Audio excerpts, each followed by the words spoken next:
हाँ प्यार में दिहल छड़िया दर्द दिल जुदाई गे। प्यार में दिहल छड़िया दर्द दिल जुदाई गे। तोहरा के गाली दिकी तोहरा के गाली दिकी दिही तोहरा माई के। प्यार में दिहल छड़िया हमारा दर्द दिल जुदाई रे। प्यार में दिहल छड़िया हमारा। मित्रा रिकॉर्डिंग स्टूडियो पुणे जाकर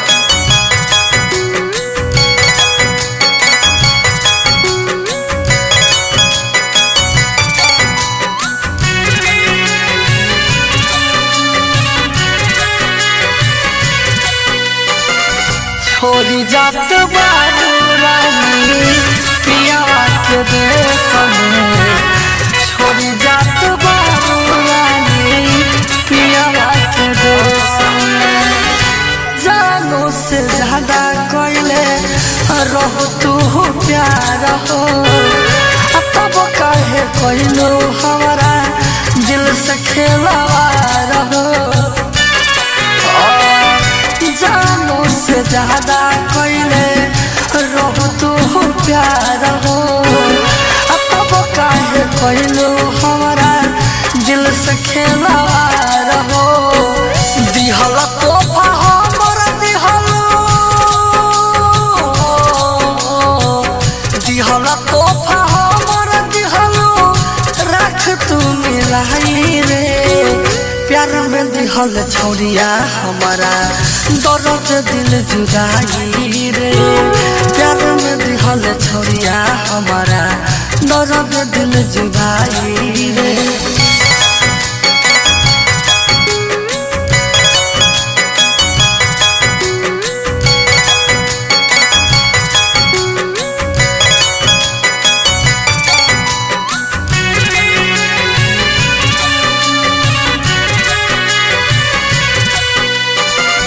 छोड़ी जात बारू रानी पियावा के देश में। छोड़ी जात बारू रानी पियावा के देश में।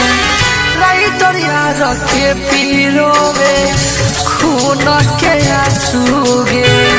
प्रेमी रूप पंडित पातू कहिले नचसू गे।